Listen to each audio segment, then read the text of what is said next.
grant is, yes. So we should do allow as well, right? Okay. All right. Are we also still Cheryl? Did she send an email or something? I didn't see.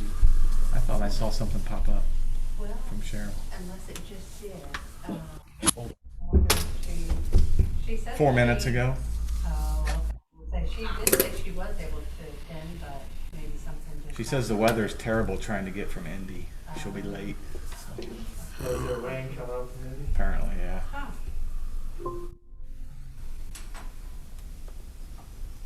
Says she's late, that's fine. Is Jeff zooming in? Yes. Yeah, Okay. he's not here. All right, good. Scott, are you where you need to be? Okay, good. Well, I don't know if he's trying to load your computer or. No, I'm, You can come sit over here if you want, Scott, since Jeff's not here. okay, I'll be there. Thank you. Okay, thank you. We'll go ahead and call the meeting to order. Welcome everybody to the October Town of Pendleton's Planning Commission meeting. If I could have a roll call, please, to my left. Connie Schultines. Brad Valentine? Kyle Eichhorn.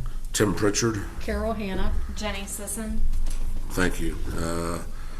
Cheryl is en route. She's just in some traffic, so she should be here shortly. Okay, if I could have the board members to look at the minutes on your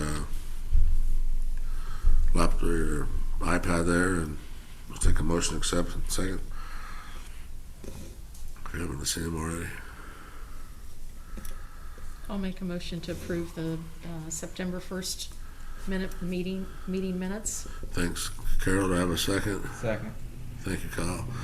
All those in favor of approving the September meeting minutes as submitted, please say aye. Aye. Those opposed? Thank you. Okay.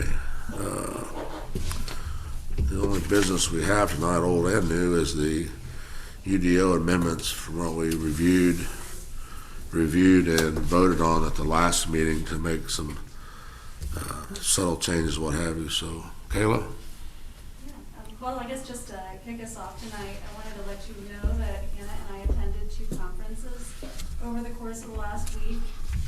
The APA Association's Policy and Advocacy Conference, as well as the State Preservation Conference, and zoning reform was actually front and center on both of those conference agendas.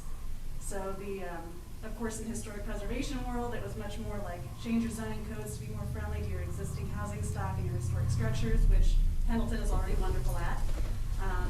And same thing really with our new UDO.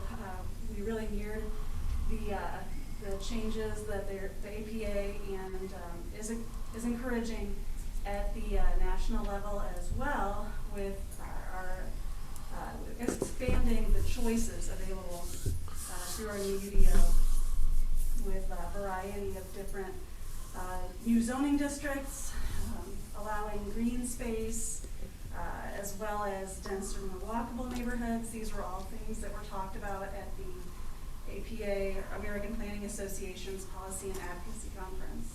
And they're reflected in 2 Senate bills supported by both major political parties. The YIMBY bill, Yes in My Backyard bill, was as well as the Housing Affordability and Availability Act. Let me look. It was Housing Supply and Affordability Act, SB 902. So we're right in keeping. We're actually ahead of the game a little bit. What was the other one besides 902? It was SB 902 and SB 1919. And I've got highlights if you want to take them with you. I can look them up. Okay. All right. But anyway, it was a great conference, Yeah. and All right. I'm actually more excited now to get this document to use. All right, Hannah, I'll let you take it away. Okay, so we're just gonna go through each one, and you can discuss, and I know, Jeff, correct me if I'm wrong, but we can just, everything that we approve of this amendments, we can just vote as a whole at the end, so you don't have to go through each single one and make a motion to approve it, and yada, yada. Okay. So, that's kind of just on the agenda, Cheryl. How's traffic? Oh, do you need a? Jeff, do we need to open a public hearing for this? Yes, we do. Okay. All right. I'll let Cheryl get settled here in a minute. You ready, Shirley? Okay. Okay, we'll go ahead and open a public hearing for the UDO amendment changes now. Do we need a roll call for that, or are we okay? We need a roll call, Jeff, are we okay? No, no, sir. All your All right. visitors are present there. All right, so you're thank good. you. Okay, So we'll just go through, the list here, and if you agree with, the amendments, if we could keep it as written, if you have suggestions, we can change the proposed amendment. The ones that say okay are just what we went through last time, and they're most of them are pretty small things, that we would need to change, like the roosters and the definition of admin. But it's kind of separated into the easy ones, and then the other ones we had questions about, and then there's also some new ones at the very end. So we can move forward however we like to. It's just going through yay or nay, I guess I'm comfortable with the ones that are okay to say okay, and we'll start over with the ones we had questions on. Start with 5. Buffer areas are common spaces, they're maintained by an entity. There's language on there that says what it could be modified to be. It makes sense to have a buffer in a common space. And then the other two are no roosters in single family, 2-family, multifamily, or residential core conservancy. Don't really want that in the morning. And then the definition of admin. So is that okay with everyone? We'll move on to. The only one I'll have a dissenting vote on is the rooster piece. Yeah. You want roosters in your backyard? You want to comment on that, Brad? or- No, I just think it's kind of an overreach that we're basically prohibiting them. And based upon everything else that goes on in the community, I don't think that roosters are that, what's the right word? Offensive? Much of a nuisance.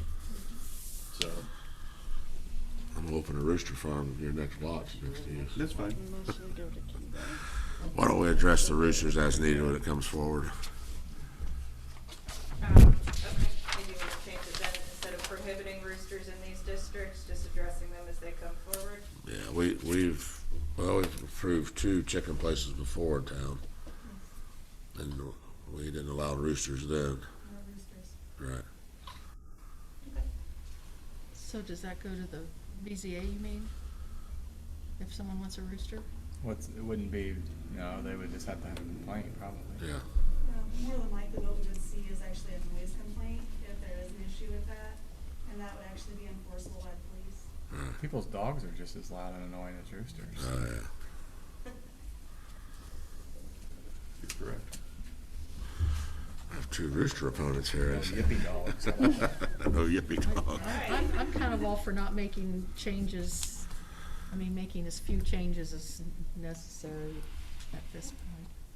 So I think the rooster's minimal right now. So we're striking that one? It's, Yep. 1, 2, and 4. So 1, 2, and 4 are good? Move on to 5. Okay. The next is things that either you guys had questions about or wanted to talk with us about in general. So we can start with number 5 with the animal limits on the hobby farms. So Kyle, you proposed this.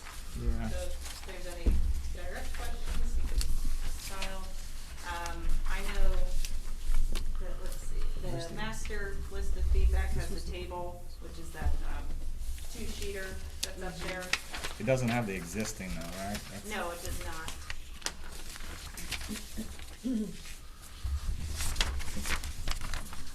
So Kyle, did you develop these? I did, yeah. I don't feel like I have any experience in this area.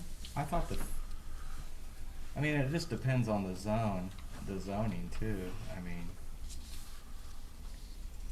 Raising of livestock is still a permitted use in the ag district. Yeah.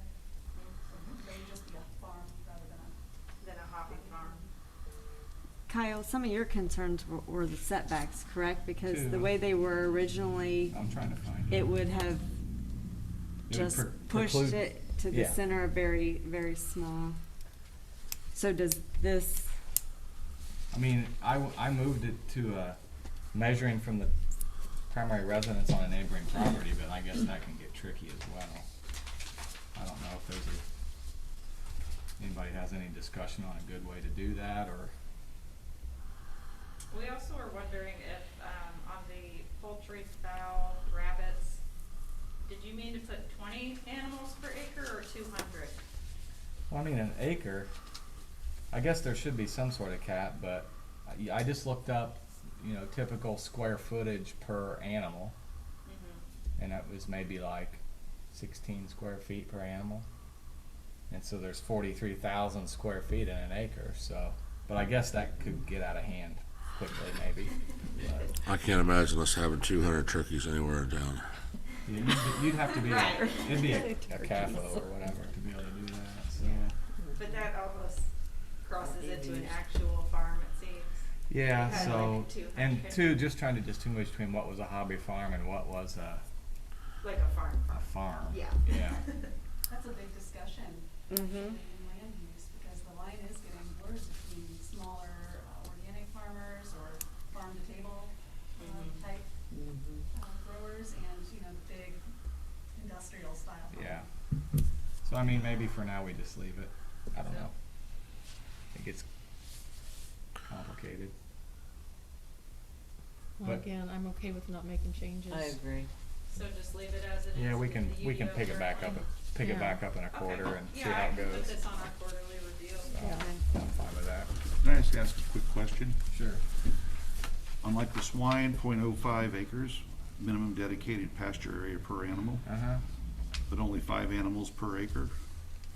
What were you thinking mathematically there? Well, I mean, you could have a small enclosure. You don't usually run hogs in a big enclosure. you So you have run a them in small, small you have a enclosure. small fenced area, but you don't wanna do that on your entire property.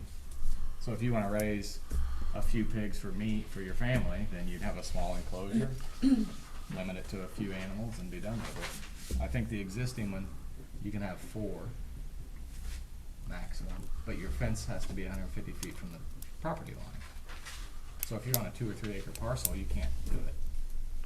So, But you could have a single on 0.05. a single animal? Yeah, but the fence would have to, you'd have to have a property at least 300 feet wide to fence it in. Okay. So that was part of my concern. Like I said, Alright. we can, if it becomes an issue with people and we need to address it later, we can look at it later, so, Individually. yeah. Okay. 6 was a survey thing. I added that markers should be located by a magnetic locator and that they don't get dislodged by frost, and then added a section on centerline monuments for subdivisions. yep, I like having centerline monumentation. Totally. yeah. They don't get knocked out like lot corners. Most people will put them in, but I think we should add a section to require it, so. Okay. You wanna leave that as is written here? Yeah, Okay. I pulled it from another community, but Okay. if everybody's good with it, it just All right. adds some more We have monumentation. no Yep. concerns on that either. Pretty standard. Ed, do you have a comment? I just have one quick question. I'll come up and, my name's Edward Valenti, represent the landowners to the west of 69. We just have some questions and concerns regarding the full definition. I mean, nothing that it looks like you're leaving things the same tonight, but between a hobby farm and an actual farming location, as my client's ground to the south of 38, west of 69, you guys are attempting to rezone that to agriculture. And my client is looking at all different types of agricultural uses, including livestock uses. So we'd like a little clarity. At some point, I know Kayla's gonna get me some of that, but I just wanted to voice that here on the record. This seemed like a good point in the discussion. I didn't want to disrupt things too much. All right, thank you. I can read that definition right now. On the hobby? Farm. Sure. Hobby farm, a small-scale farm including crops and/or the keeping of farm animals or livestock that is primarily for pleasure and is not a business venture or a primary source of income for the owner. Okay, great, thanks. Okay. And there's additional state law protection for farms anyway too, so. Thank you. So next, 7 is. 7. Adding text about entrances to major subdivisions. And that may already be taken care of. I just couldn't tell in our access management and control ordinance, like when it gives the spacing, is that just on one, cause like the diagram looked like maybe it was just one side of the street, or is that both sides? I wasn't sure how that, is that all access points on the road? I mean, if it's all access points, then this would be a moot point, I guess. I know the access management and control ordinance refers to driveway cuts as in larger, say, drives onto commercial properties, and into subdivisions, institutional entrances, but it also refers to residential single-family driveways, it's a smaller portion of it. So in And there is general, spacing from those? Yes, I believe Well, cause like so. Carrot Glen, they put their driveway right across the street from that house. I thought that was kind of unusual, but is that the way they proposed it, or? That was how it was proposed in the plans. I think there the driveway spacings on the other side of the road were so frequent, it was kind of hard to. Are you talking about the north entrance? No, the north entrance, yeah. Okay. Yeah, there's nothing you could do on the Kendall Avenue, but I'm saying on the, on the 600 entrance. Okay, there I believe it was just they thought if they aligned it with the existing driveway, it might get everybody a better shot. Okay, okay. So would you like me to remove? I guess we can just remove it. I mean, you could leave it in the list to glance at next time. Okay, for if it's an quarterly, issue. sure. Yeah. 8. Okay, so this was, Kayla and I had comments about the required, 60% on windows. It's in table, because you wanted to move this from 60% to 15. I can. 60 to 15. Okay, That's fine. okay. So we're gonna take that out? Yeah, we can take that out unless any of you have, comments on it. It's the amount of windows, correct? Yes. Yeah. Yep, the amount of windows on a general business and heavy business zoning would be 60%, I believe on the front side. And, we were wondering if that should be, instead 15% required windows. But that certainly can wait, we can wait to see how that falls out. So we're gonna revisit it? Yep. Good.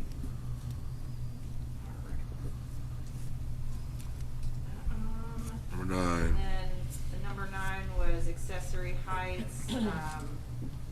I know we had talked about kind of this being on a variance case-by-case basis.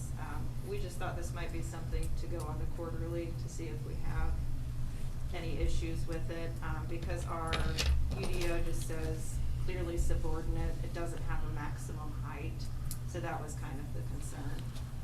But we can put it again on the quarterly and just. What were your comments on that? I thought there Pam? was a maximum height on the accessory buildings of 15 feet. I believe Not that subordinate. it just says clearly subordinate. Well, it does say they have to be, but I thought the matrix for each zoning district had a, Yeah, we had one of them way off, though. That might have been the confusion. We had one that was way off compared to the other. That's what took the flag. so like SF4, 15 feet for Okay. accessory. Okay. Yep. Same for SF3, 15 feet. Then we will just take that out. Yeah, it might have been the typos. So 10 was revising major subdivision, open space requirements. Just the- real quick on clarification, what are we doing on 9? You said take it out. What does that mean? We're just gonna leave it as is. Leave it at 15 feet maximum, Mm-hmm. and then have to do a variance from there? Mm-hmm. Or we can revise this quarterly. I mean, if we get 15 variances in the next year, then maybe it's too low. I just didn't understand Yeah. Yeah. what we were doing. Sure. So do you guys track all the variances and have them in categories, so then that helps us Mm-hmm. when it comes time to see trends? Mm-hmm. Okay. Yeah. Need to GIS layer for that. That would be awesome. So, yeah, the, page 147, table 5.3. Kyle, this was another one of your suggestions, for the, major subdivision open space requirements.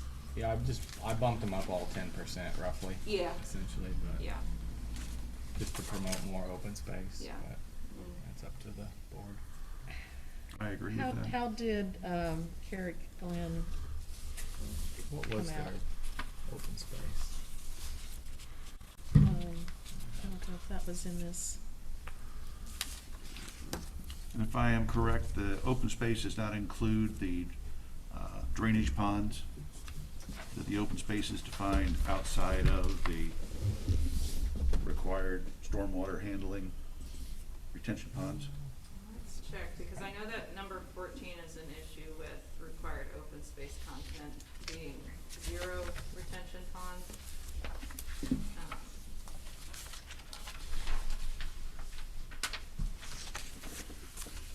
I believe one of the concerns was counting the retention ponds as a part of the open space is basically totally unusable. So it doesn't really achieve any of the open space Yeah. that we're They're trying gonna, to accomplish. they're gonna build it anyway. Yeah. So it, So it would, and Carrot Glen's open space includes just all common areas. So it would include the pond. Okay, here's, It's 22%.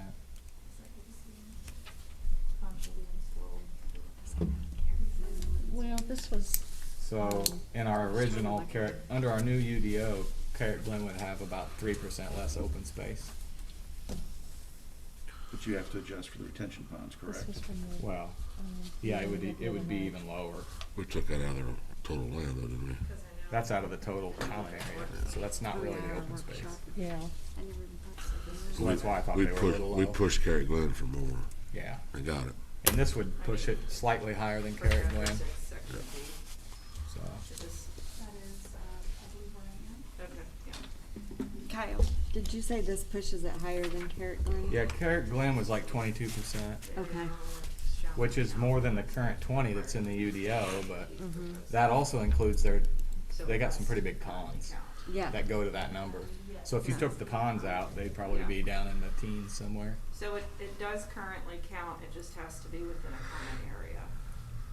The retention pond does count. So it as does count. Open space. Now, I think KK made a mention of like, that could be up to 20% of the requirement, or did she make some comment like that? She did, if you look at amendment 14, that's what the open space retention pond covers, and it says, but she's got revised verbiage that says, retention detention ponds may be incorporated into the overall open space plan, but in no case shall count for more than 20% of the required amount of open space. So that was on your, that was her comment to you. To me. I mean, Yeah. to me, part of the part of the open space is just visual, it's not, doesn't have to be usable, but, I mean, I feel like part of it is just to have the visual It's to space, break up the break up density. the density, Mhm. yeah. So, I don't see a problem with counting those retention ponds, as long as, I don't either. If you do, you're giving some away if you do. So would you rather address amendment 14 first But, I and mean, see if what, the- how you feel, and then we can go back to this open space requirements, or, because 14 is, you So, know, so vague. what's KK's proposed amendment? Do we have that language somewhere? No, but I can read it to you. It's just up to 20% of the requirements satisfied by ponds. Yes. And, yeah, so it says, but in no case shall count for more than 20% of required amount of open space. So just like Carrot Glen, for example, has about 19 acres of common area. So if they, that 20% would be, you know, like 4 acres. 4 That acres, they would yeah. get, would be about 4 acres that they could count. Does this make a difference in the case of Hunsinger Farm, where they utilize their detention ponds as like a central park feature? see, If that's, it's a park, I would think so. and not just a pond. Well, I'm okay leaving ponds, but like, our new standards are less than what we had for Carrot Glen, so I feel like that might be too low. So we can let ponds count, but maybe But- just bump and them then up. bump up the percent, yeah. So instead of 20%, but you, oh, we're going back to this. So, yeah, you just go Yeah. back and you just calculate it based on, common area. Bump up the percent of common area, but let it include the ponds. So, yeah, 14 would remain, because there's no limitation right now. Okay. And then amend 10 to increase them a little bit. Okay, so we're gonna eliminate amendment 14, and then just change the, Nope. No, keep 14. oh,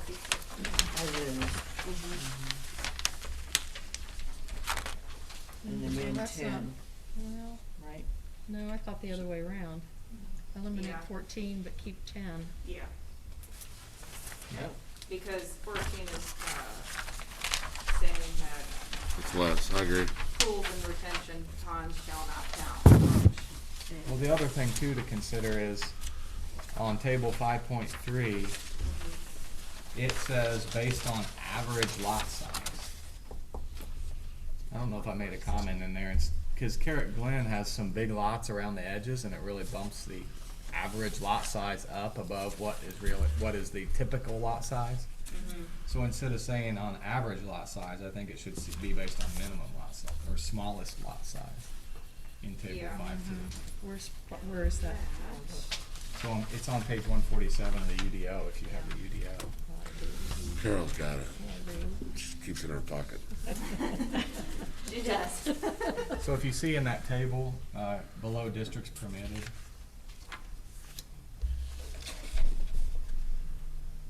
also in districts permitted, we don't permit major residential subdivisions in SF3 or SF4. That might be a problem. That is a typo. So- Thank you. Or should RS be in there too, or is that not? RC? Or RC? I don't know how that's handled. Like if somebody wanted to do a major subdivision in town, would they do an RC? That's I don't probably know. a copy and paste typo.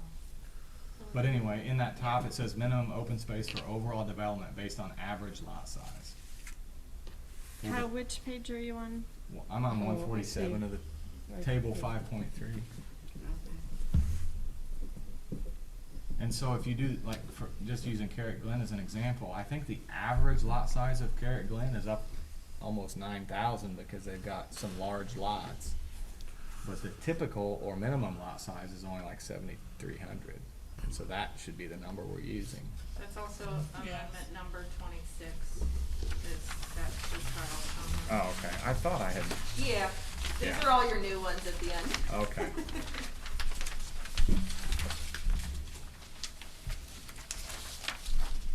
So we're keeping 10. So, yeah, As we would is. bump them up and we would strike 14 and put 26 in there for smallest lot. Okay.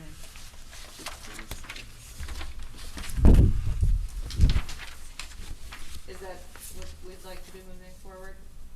Is strike 14, keep 10, and approve 26? And keeping 10 at the new revised or the proposed higher numbers? Yeah, as these 40, 35, 30, 25, and 20.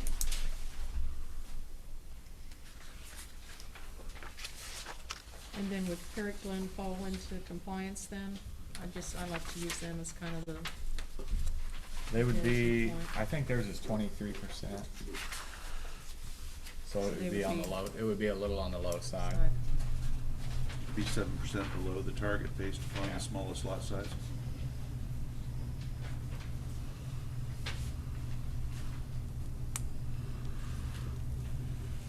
You okay with that?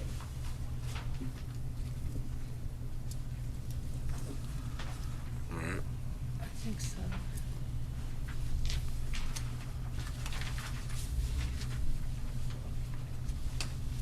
Oh, yeah. Move on to 11. Yeah. So it's the same table. And so really these maximum gross densities that are in here don't do any, they serve no purpose because they're just the inverse of the minimum lot size. So the minimum lot size in A1 is 40 acres. So the maximum density is 1 unit per 40 acres, which is 0.03. So my proposal was to put some realistic density numbers in those zones. Because when you go to calculate, so we have this open space subdivision where you can go down to smaller lots. And this density number is how your allowable number of units is calculated. So Carrot Glen would fall under SF3 and it's 4.85 units per acre, which seems pretty high. But I agree. Whether that density can even be achieved is another question.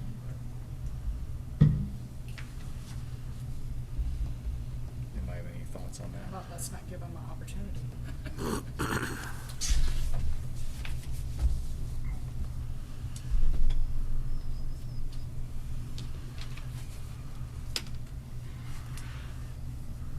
Can you say that again? I'm sorry.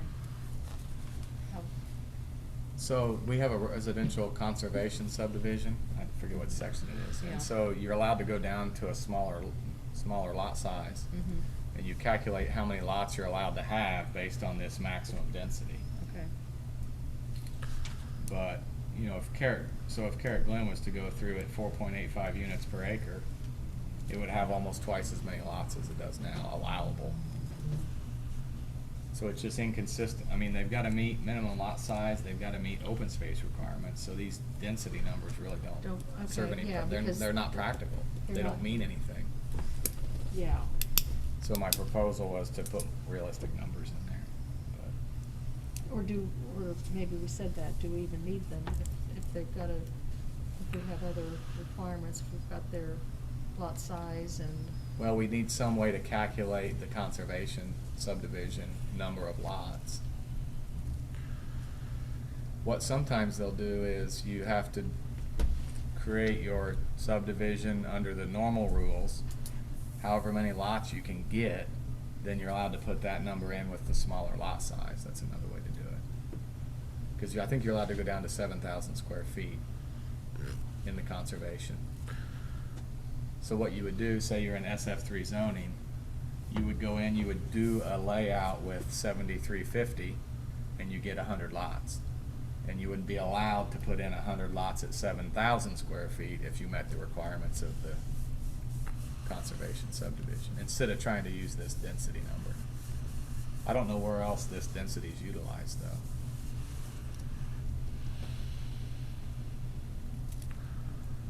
So I mean, maybe the other factors are restricting enough where we can just leave it alone for now. Is another option, if we don't wanna change it. We could review it. I mean, if it becomes a problem when we get a project in or something, then we can Let's address put it. that on the, Then you have the issue that if they're in compliance with what's printed, Well, how do we address it? Well, true, but they'd still have to meet the other requirements.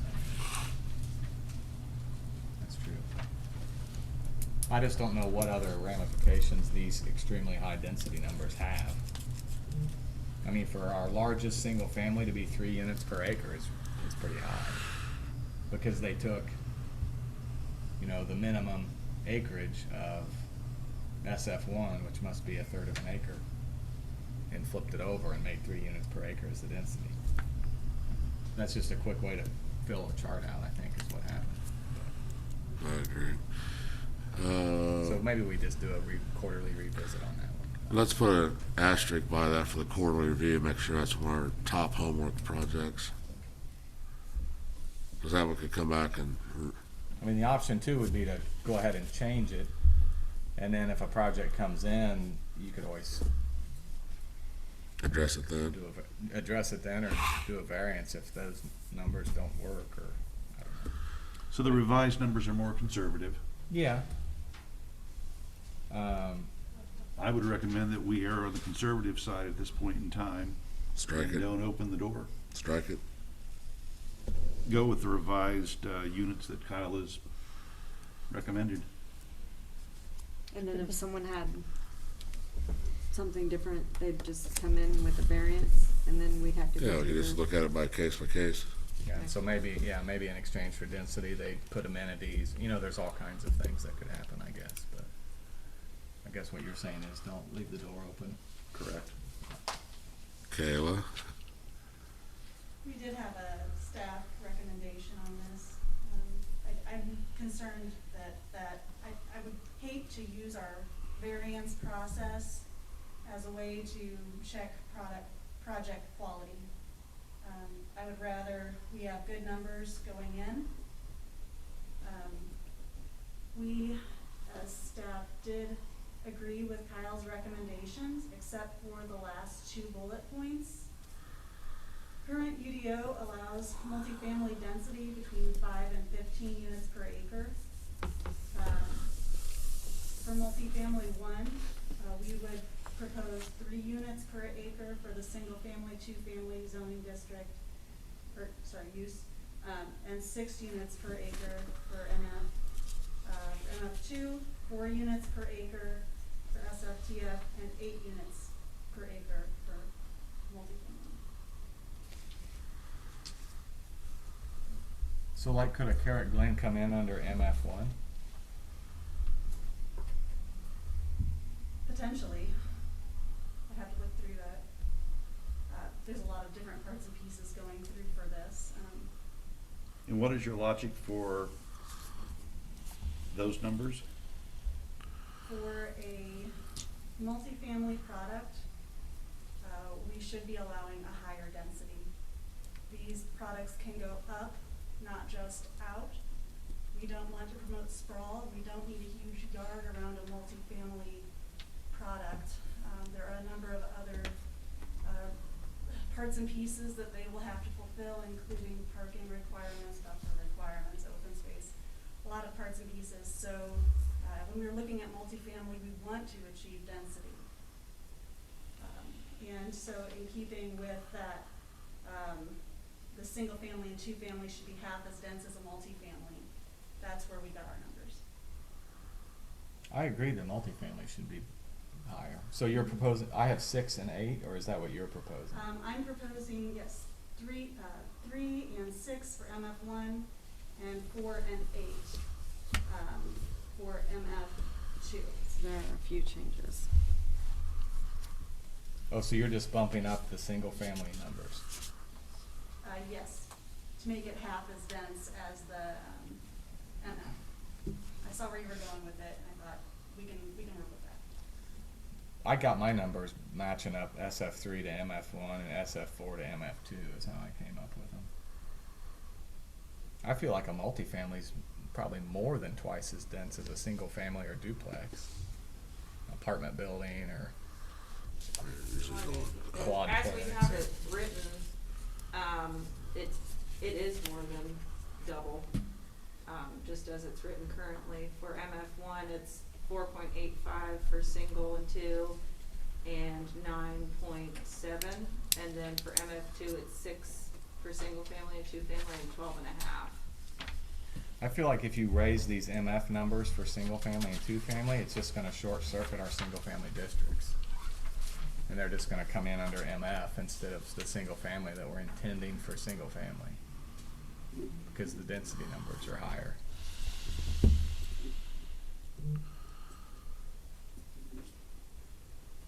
I think that is the way I would play it. The purpose of MF1 is intended to provide areas suitable for a lower density, low profile, single family, duplex, and multifamily residences adequately served by public utilities and infrastructure. These residences may be developed as multiple attached units on one lot or as multiple lots separated by lot lines at a common wall. Just That's a the quick definition. And they'd have to get zoned that way. They would. So somebody would have to approve the zoning Correct.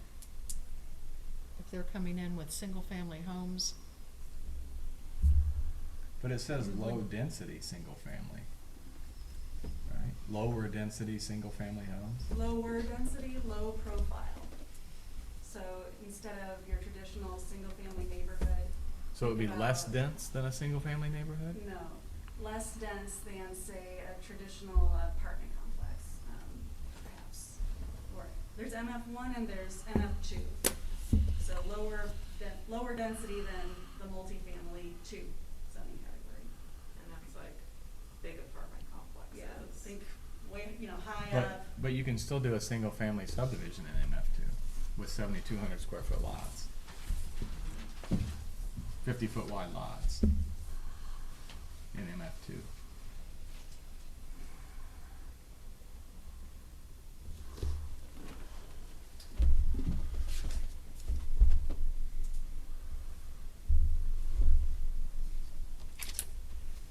So those were my suggestions for the amendment. I can get on board with them, except that I would like the numbers to be in line with that half as dense as the multifamily product.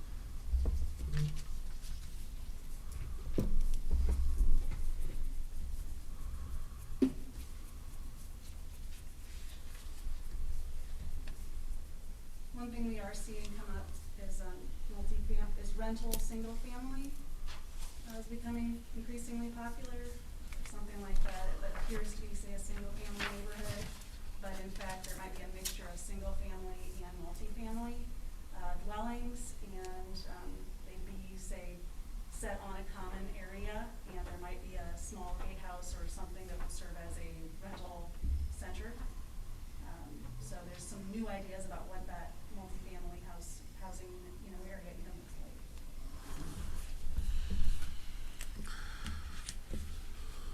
Just some food for thought.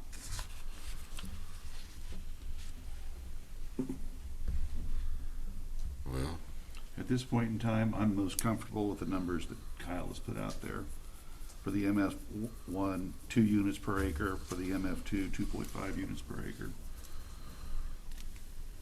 Well, I tend to want those numbers to be more adaptable to multifamily, which is what the purpose of those zones are.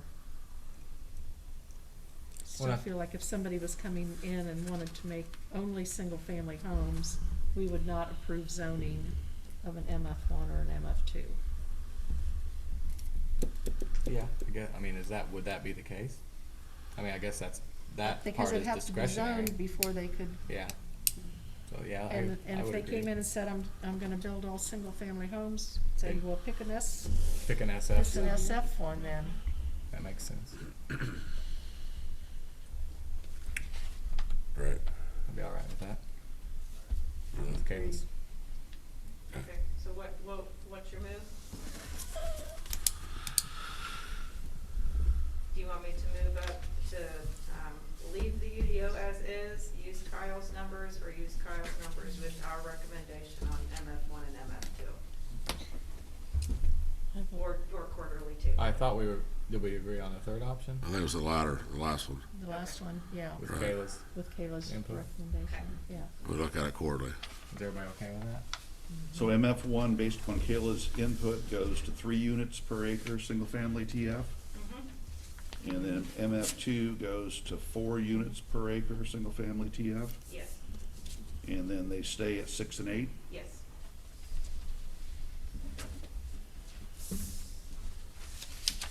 And then we'll continue to review. Mm-hmm. Yep, I will put it on That work? quarterly. If a single-family neighborhood comes in, we would, basically they would have to choose an SF district. Yeah, Yes. But if it's some kind of master develop where you've got multifamily here and you've got some small single-family, then you could That put a few. reverts it to the MF, Yeah, because you're not going to parcel it out into, Yeah. here's your single-family, here's your multifamily. but in that case, a denser single-family product could make sense, I guess, if it's in an overall development with apartment buildings. Well, there's one of those in the incubator. Are we good to move on to 12? I think so. Okay, so, 12 is, let's see, incoming use of single-family front yard plantings, no issue with that, very good comment. So, existing single-family to incoming single-family, if you look at table 313, does not currently require front yard planting and buffer yard. Kyle suggested type 1, that's appropriate. Any questions or concerns with that, just for front yard planting? No, I agree. Okay. Okay. Let's see, 13. Okay, and also in table 313, there is not an ag use. So Kyle, you suggested that all incoming uses should provide at least type 1 buffer. So it's like from a less intense to more intense, so there's that buffer yard there, I guess, is how I read it. yeah.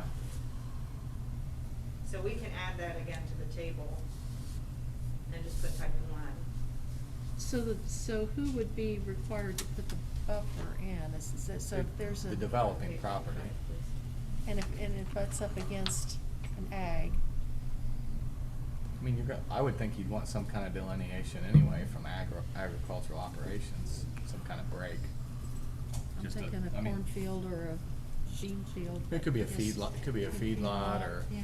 all sorts of different things, but Sure. type 1's only 10 feet wide with some trees, so it just provides a kind of a demarcation, I guess, maybe. If put 200 turkeys down through there. Yeah. That's right, 200 down, yeah, so we don't have agriculture on here, and then we don't have single family to single family, so. We can. So there'll be just another column that Yes. has all ones, and then that X will be a 1. A 1. Is that all right with everyone? For buffers? Okay. So we scratched 14. And so 15 is secondary plat back to planning commission for approval. One thing that sparked me on this, I know that there has been some changes out in Hunsinger Farms that I don't know if anybody on this board realizes. I know that they came in-house instead, and some things that y'all might not even know, like the new upcoming section will be electric only. I don't know if y'all know that or not. And I guess the planning department enforced other things on them, more brick, more, 9-foot ceilings standard, different things like that. That's what I was told by arbor staff, so. No, we have not had any say on the architecture outside of what the planned unit development, which was passed in 2004, I believe, states. I did talk with one of the gentlemen who works at Arbor, Christian Rector, about bringing the planned unit development document back to the town if they felt that it was outdated or needed to be revised as far as the architectural standards went. But no, they have not pursued that. And when you say electric, what do you mean? Total electric. No gas. Well, I guess they were having some issues with Duke or not, or Veteran or Centerpoint or whatever, and the next phase they're not going to have gas. I'm not sure. That's what about I was that. told just like 3 weeks ago or a month ago, so. It's really more of an arbor issue than us. Yeah, I know they've had some, bit of a struggle dewatering the site. They've got very deep utility lines in that area, and they get water pretty quickly. So they've got a lot of wells out there right now that are continually pumping that water out. I know Comcast has been pretty slow to remove some lines from the Hunsinger Boulevard 9 connection area. So it'll be a construction entrance this fall there, but then the paving won't happen until next spring. So the construction entrance, I know, was our primary concern. And I told Arbor's land management team to have conversations with the HOA to make sure they were aware of everything that was happening with that. But as far as the rest of it goes, I'm not sure. So, from a town of Pendleton planning perspective, aren't we requiring these developers to offer both natural gas and electric in these developments? Or is that just an arbitrary decision that they can make, not to offer one or the other? It's up to them. That's the developer's choice, yeah, I Brad. remember We can't. even talking about that. we never really decide if it's a all gas, gas electric, all electric home, or that's historically been the developer slash builder's plan. And there, I would imagine, veterans notoriously been slow for connections and hookup. And I would say even now with COVID and the amount of building going on, not even around here, but everywhere, they can't keep up. So therefore, they've moved to total electric. They probably can't get the home turned over fast enough to get the gas connected to them. Why, so the water table was too high, that's why Vectren wouldn't go in there or something, and then I was also told that they had other requirements, like 9-foot ceilings are minimum, and that the town made them have this requirement now. That's baloney. So that's why I was like, where is this coming from? So, that's why I'm like, you know, if things are happening, we should know what's happening. There's not, to my knowledge, there's not a minimum depth to bury a gas line or electric line, only a water line. So they can't get them hooked up fast enough, is the problem. That's why they're going total electric.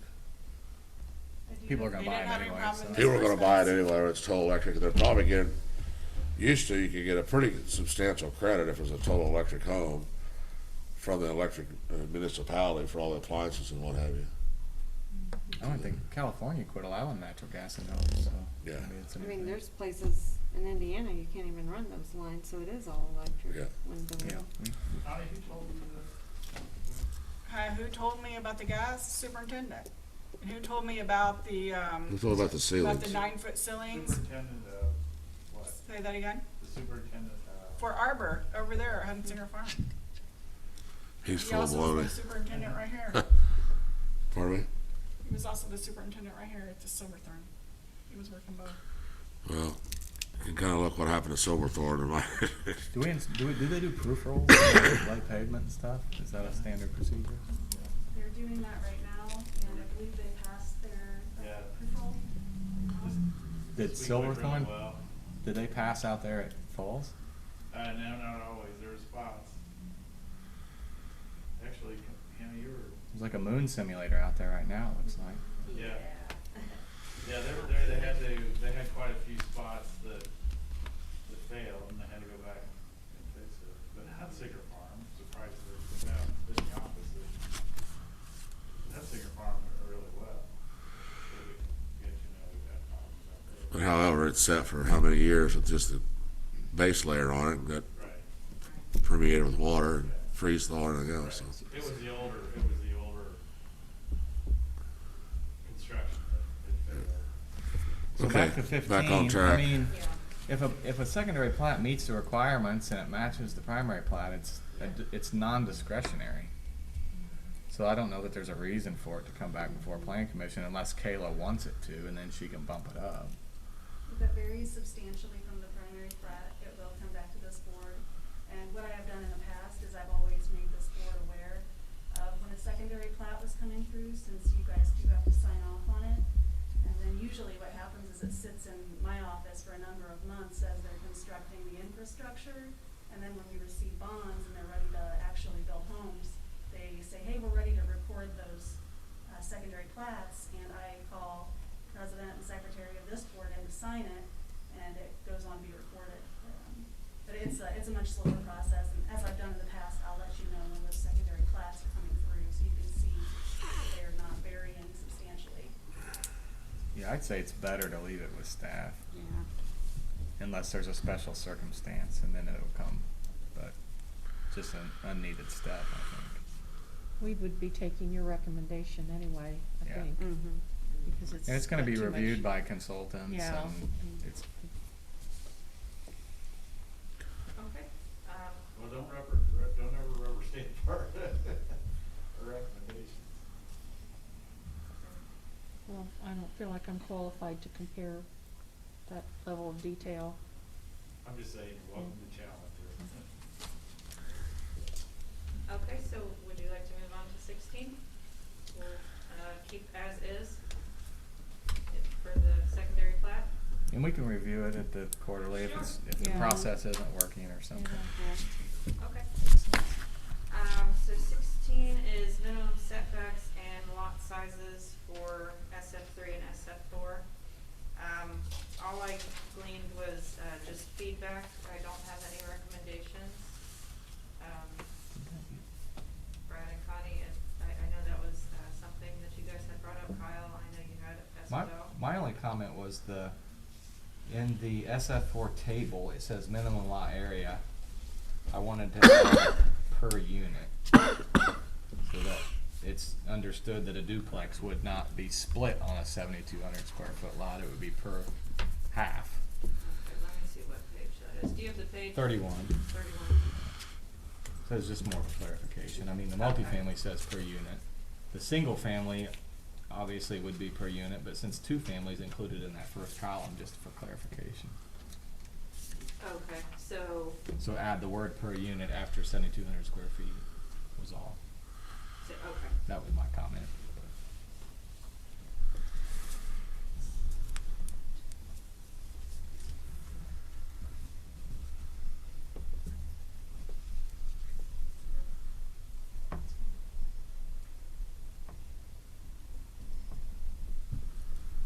Are some of the setbacks at Carrot Glen less than 25? Yes, Okay. we did allow them a credit if they were willing to put the front porch forward, in front of the garage. So the garages are always 25? They should be, I will Okay. It admit. must be a visual thing, because we've driven through there and some of them look a little I think there's, suspect. It's just a curve in the road maybe, or I there don't is know. one segment where, I believe it, the garage setback and the house setback ended up the same because of there was some other requirement that came in and it did end up being a little closer. Yeah. which was, I've noted on plats after that, so. Okay. Well, all of the setbacks got changed for the houses that touched Blue Spruce, correct? Because with the encroachment, the lot sizes changed. I think there's Not this- so much inconsistency down at the property lines that They- what happened. Yeah, they did the straight line, which changed. It changed the depth, but not the width. Yeah, but they did that out of courtesy. They gave everybody a Yeah. foot or two to clean it up. Yeah, so then when those houses are on there, that's why the appearance might be different on some, and it's Yeah. because of that. Yeah. There was no way around it, because everything would have had to go back to square one, and So do you have recommendations on, the sizes that you think would be appropriate, or this is also something we can review at the quarterly? I just didn't have any exact number feedback for the amendment. It says here, suggested setback should be set at a minimum of 20 feet. Okay. Let's see. That's for side and rear? Or, I'm just reading the notes. I thought we had talked 20, 25 feet for the rear setbacks.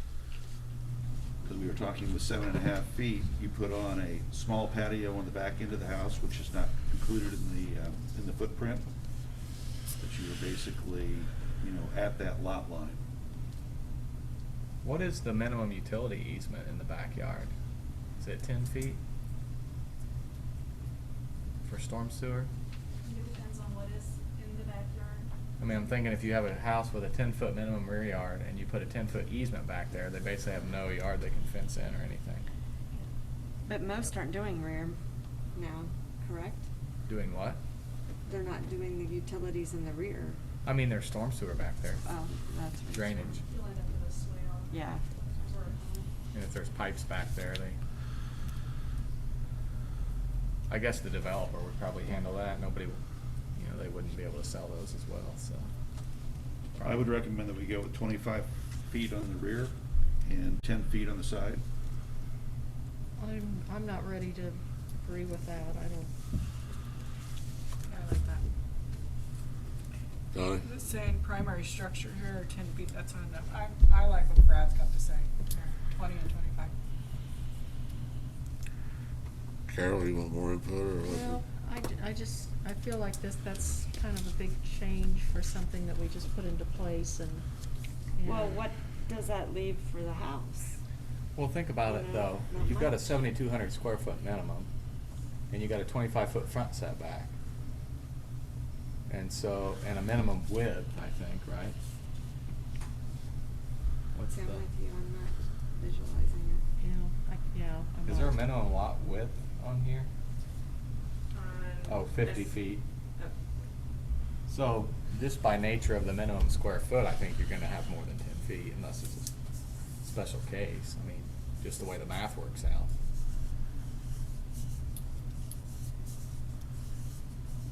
So if you have Yeah. 50-foot wide lots, that's basically a 40-foot wide house. Is that what you're saying? And then it'd be, Let me get a calculator. probably give you 5 feet on each side. I mean, houses are wider than 40 feet. Well, I think the current side setback is 7.5. But if you have a 7,200 square foot lot and you make it the minimum width, it's gonna be 144 feet deep. So there's gonna be more rear yard than the minimum. I don't know that the minimum's ever gonna factor in unless you're in town. Probably correct. What about the side? My concern with the side is we already have subdivisions going in where you cannot get a commercial vehicle to the rear of the house for a building addition, for any type of development. You look at Carrick Glen with the shallow side setbacks, that does not take into consideration the HVAC units that are sitting there. And when you have neighbors that are already putting in fences, you've got basically no ability to get behind the home. So 7.5 feet is from the primary structure, it's not the eaves of the overhang. So increasing that to 10 gives you a little more operating space on the sides. I'm fine with that. I was more concerned about the rear too, but I think the rear will take care of itself like Kyle says. You guys all comment, I'm trying not to run over everybody. So what was the suggestion then, 20 for the sides? Is that what I heard earlier, instead of the 10? 10 for sides and 25 for rear is what I heard. Is that correct? 10 for the sides. 10 for the side, 10 25 for the rear. 10 and 10, and then 25 in the rear. Yeah. Oh, that's where I heard the 20, 'cause both. Say that Gotcha. again, 10 side. Mhm. And would you suggest that in both SF, is it SF4 or SF3, both? SF3 and 4. Okay. Yeah, it's already 10 and 2. We'll see what happens. But the rear yard in all SF districts is 10. I don't know if you wanna change those. That's your proposal. To leave the side setbacks in SF1 and SF2, but go ahead and match the rear. I would recommend we match SF1, 2, 3, and 4 for the rear. Inside. Well, then I mean, those should be different. I mean, and a lot of, I guess, that's the purpose of having four different zones if we're gonna make some of the requirements the same, I mean, you just have different sized products on them. you know. Ranches go on larger lots because they have a larger footprint. Smaller 2 stories could go on the smaller lots, but you still, like, I think Brad's concern is access. I mean, even from a public safety standpoint, I don't know if that's an issue. You know, we'll never drive a fire truck back there. Well, you know, 2.5 feet's gonna get you anymore, but.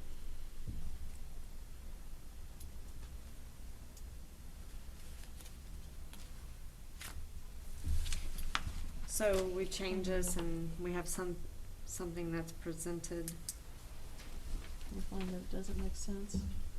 and we bring it back and, Ask for variance. Did you say that included the easement? does not include the eaves, is what was explained last I time. think you're allowed to have 18 inches protruding on eaves and cornices and stuff like that. Do 18 inches after that, it would count.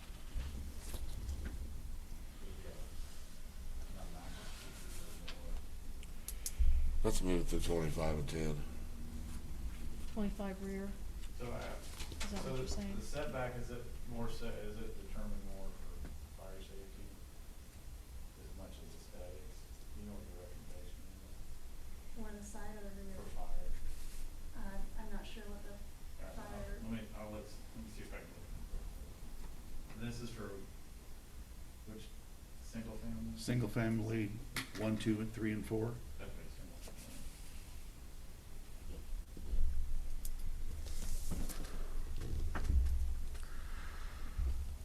Let's come back to 16. Okay. So some new ones, that Kyle has recommended, number 17 is no double credit for larger trees. Town council has stated that they want larger trees. I'm good with that. Fine. Okay. Just a real quick explanation, what do you mean by no double credit for larger trees? I was getting there. It's on page 80.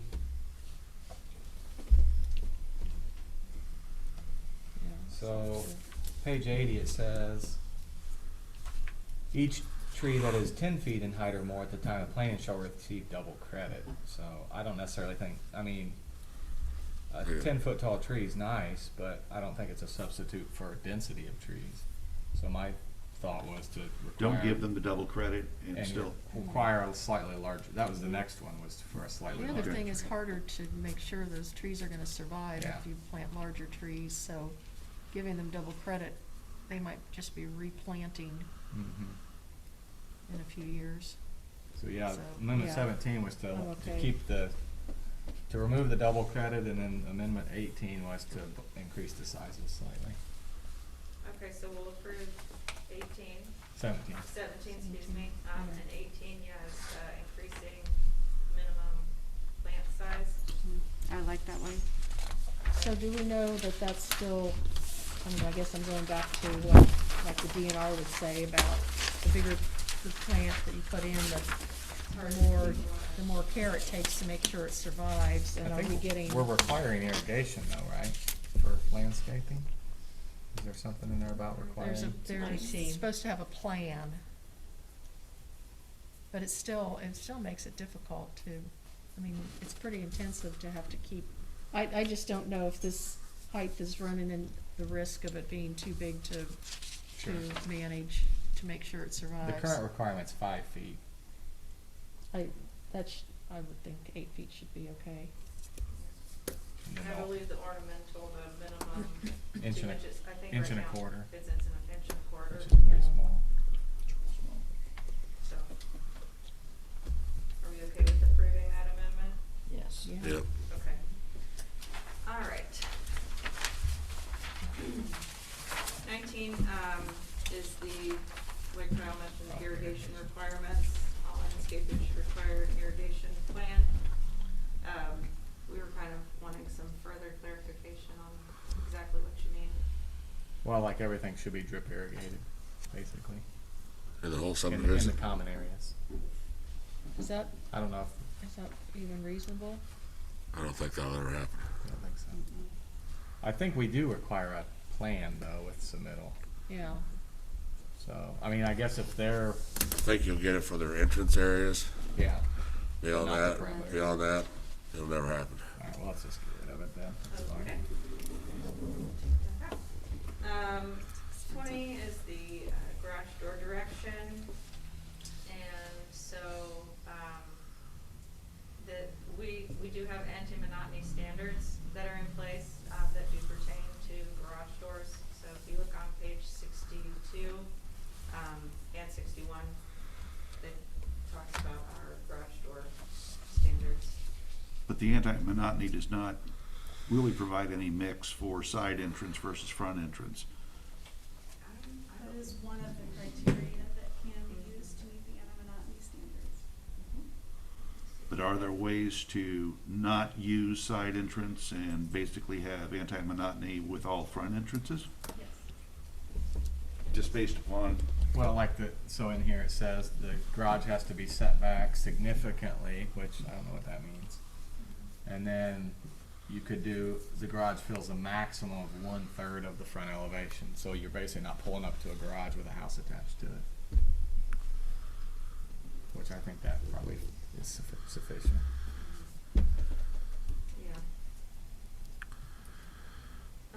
So I'm okay with getting rid of it. With It's removing fine. it? Yeah. I mean, we could always revisit. Sure. It's fine. 21 is open space requirements. Minimum open space for overall development requirement should match table 5.3 based on lot size. We also, we're kind of wondering, needed a little clarification on that one. Yeah. Which one? Yeah, that's.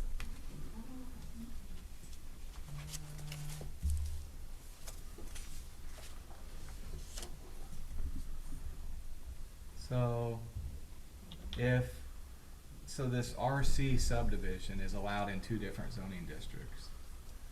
So the minimum open space in an SF4 should be based on that prior table we talked about, instead of just a straight 25. And I don't know that was RC in table 5.3? It was not. And the, what for in districts permitted? Let's see, open space. This is a major residential subdivision, Yeah. and then down here is traditional residential and residential core subdivision. So those like alley loaded and stuff like that, is that what the difference? That's the idea, yeah, so this is a totally separate table. Okay. And that's actually probably why SF4 is not included in, That is fine. But SF3 should be in there. yes. Yes, it Okay. should be. So that makes sense. So if you're doing a traditional major subdivision, you're in SF1, 2, or 3. SF4 and RC are for traditional or infill type. Okay, I'm good with it then. You can scratch it. I need to put that in table 5.3. What do I need to put in there? SF3, but not SF4. SF3. Okay. Okay, so. So real quick, so looking at fire code. Back to minimum, 6. Not counting these is 5 feet. The property line. That's if it's for the fire to spread from one house to the other. Right, so I was just saying, I just wanna make sure we had a minimum that Yes. housing, 5 feet to the property line, so no less than 10 feet between buildings. I think we've seen that in Summer Lake, what happens, but. So we're good with what we proposed, because we're over. Personally, that's the most comments I get about Summer Lake is they're so close together that if you're a fire. Well, I think there's been fires out there that Yeah, have they have. spread They or spread. damaged the houses. Yeah. It's, almost every time there's a big fire, the house next to it is already. So we're Yeah. Extend. Because we've said 10, not. I think you'd have fire jump if it was So 20 it'd be feet. 20. You'd have fire jump if it was 20 feet. Yeah, but Wouldn't be as Not bad. as quickly. Fire's fire. It's not a good fire or a bad fire. You wanna go back You to wanna go back 16? to 16 now? Summer Lake was Because we 20. leave that in top.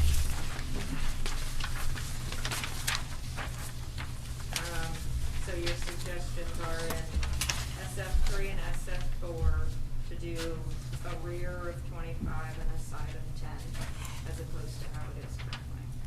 correct. Right. Okay. But I think he wanted Each the side rear, of 10, right? Each SF1 and 2 to increase the rear as well, right? Correct, we were gonna match SF1, 2, 3, and 4 on the rear. Cause they have, SF1 and F2 are the larger lots. and they have a 10-foot rear currently. Correct, so everything would match at 25 on the rear. Correct. So that'd be SF1 through 4. So, is that how we wanna move forward? I think we're all in agreement on that. Okay. Okay.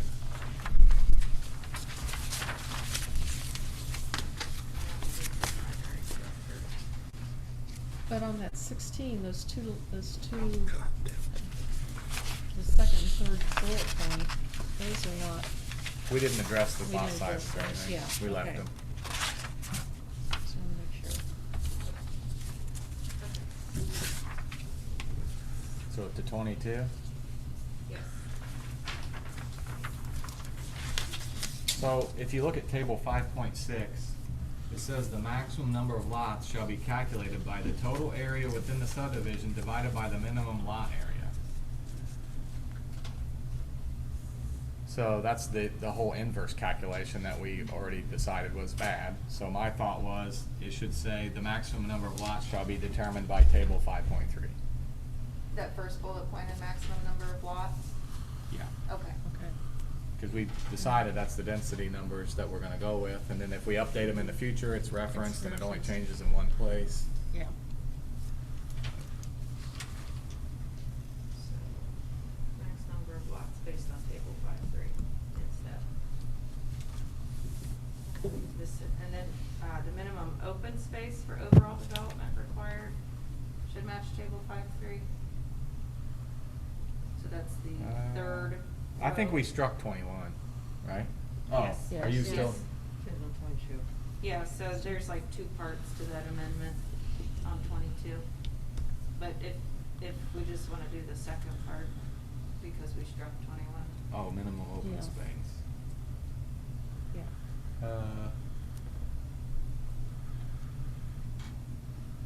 I think it makes sense to just keep all that in one table. So for minimum open space, it would say refer to table 5.3. Unless that type of subdivision, I mean, the intent of those conservation subdivisions is to have more open space, right? It is. It's to group your houses in an area Cluster. where it makes sense, Yeah. yeah, and leave an area that should be open. Natural. Yeah.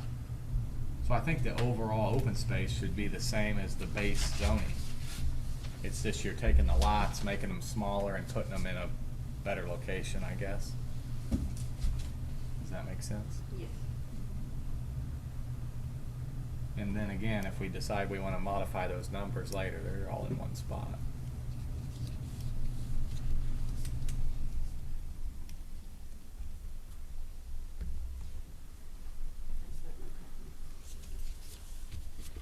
So instead of the 25% that it says there, just have it say refer to table 5.3.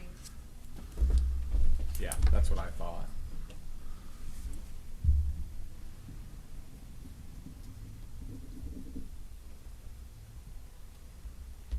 I'm good with it.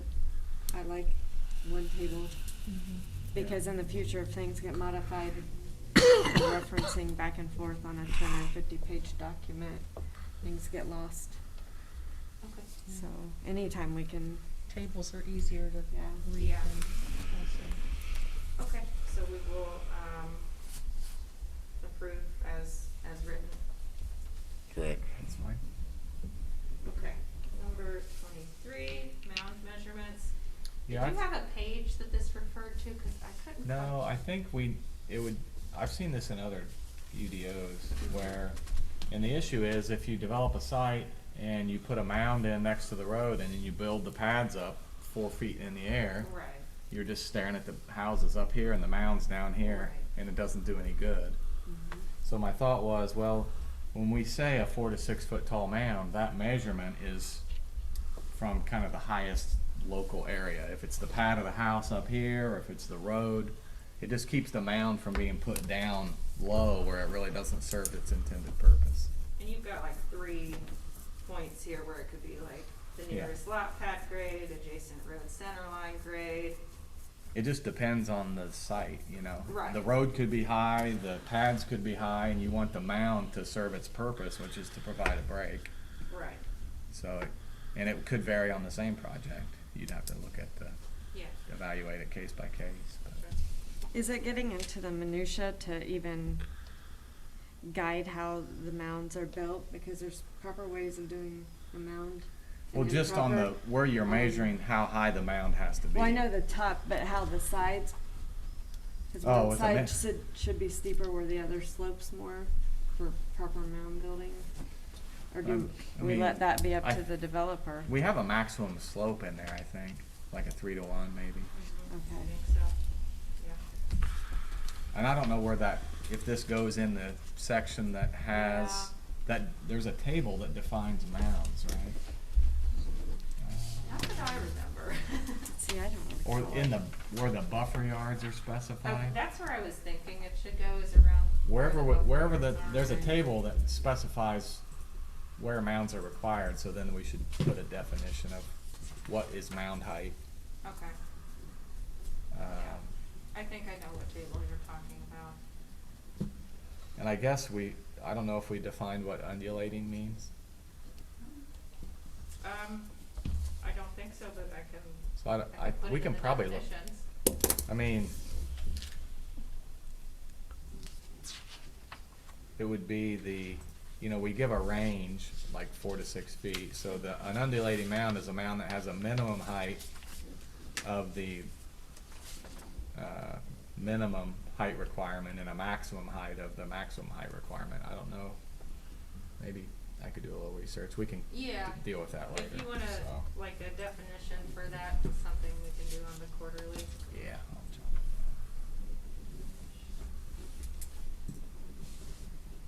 Okay.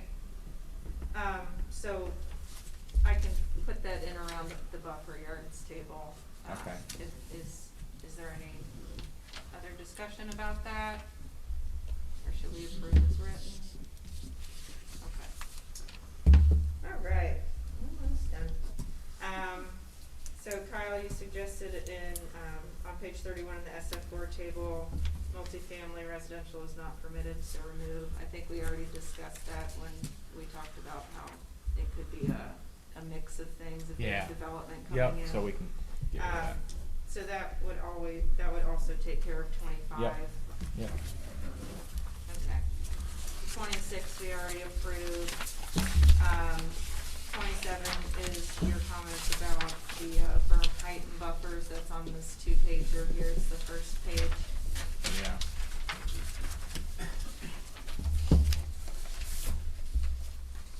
So yeah, we'd gone back and forth with KK, and their concern was a taller mound is maybe becomes a maintenance or an eyesore type of a thing. So to provide more buffer along major roads, we would just densify the landscaping instead of making the mound taller. They gotta be able to mow and maintain it again. Yeah. We have no problems with this table. So this, wherever this goes, is where you would define Yeah. how berm height is measured. Yeah, I can kind of lump it into a new table or something. So, okay. So that- Well, we have all those actual pictures too. Mhm. That's helpful.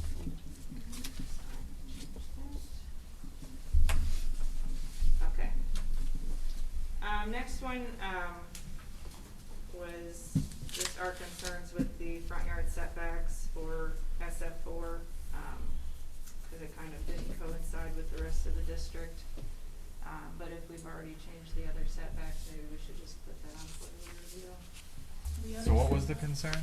That SF4 front setback is overly restrictive and not in line with the purpose of the zoning district. Oh, the 25 feet. Mhm.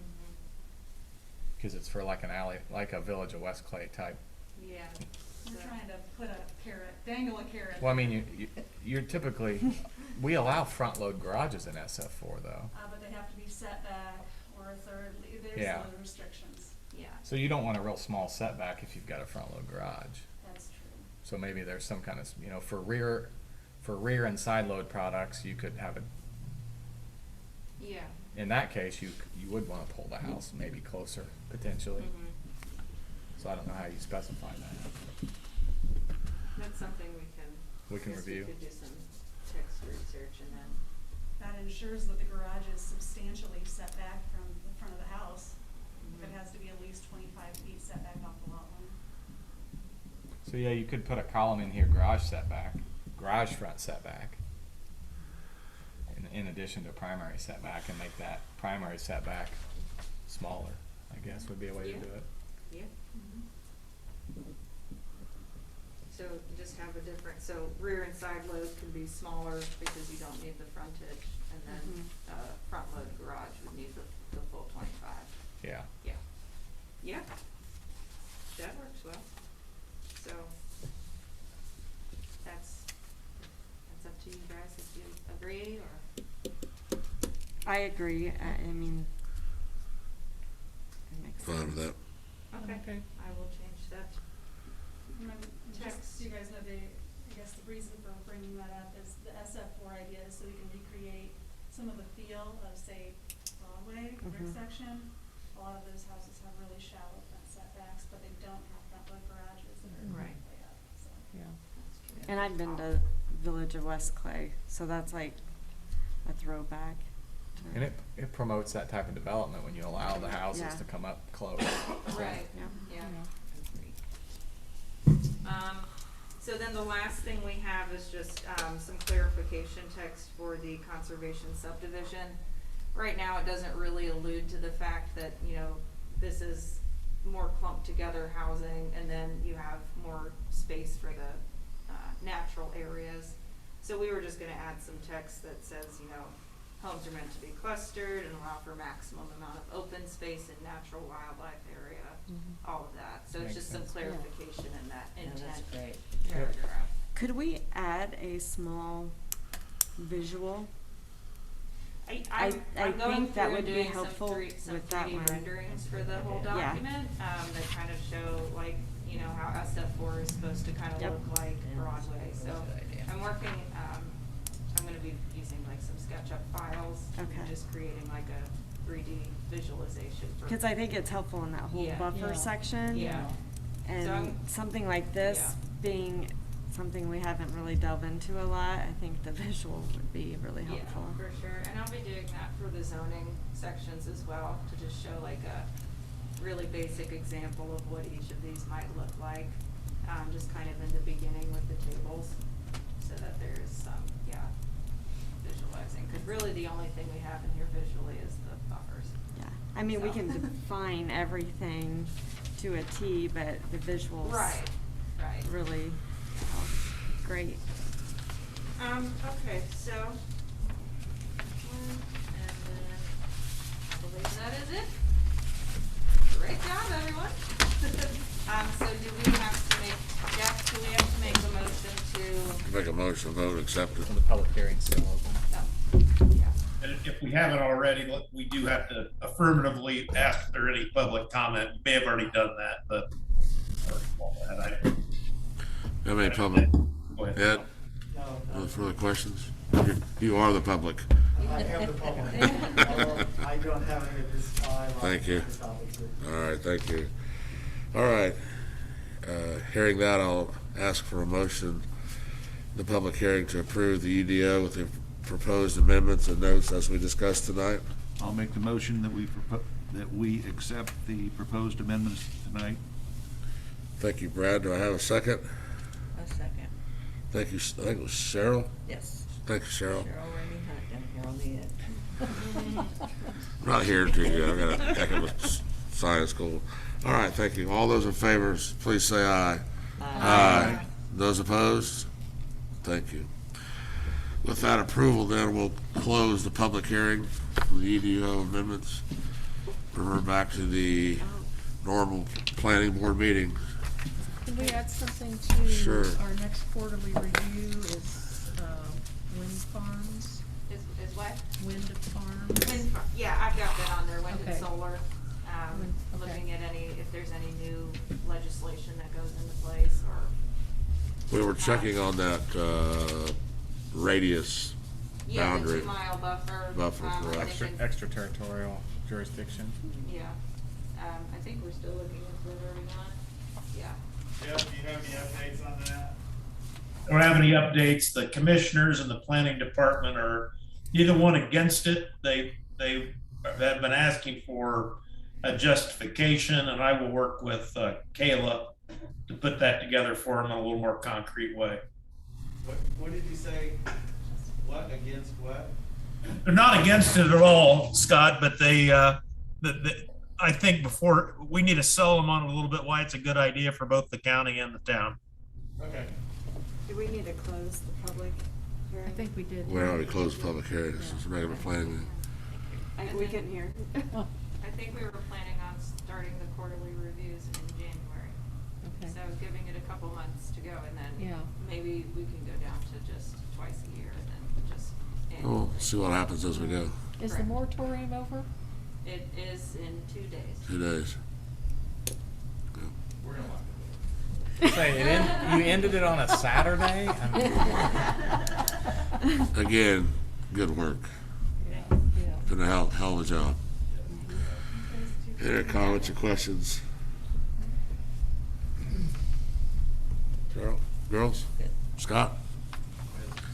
Meeting adjourned. Yeah, it was starting to get hard to hear. Yeah. Everyone's muffled. Everybody's And I'm muffled. like, yeah.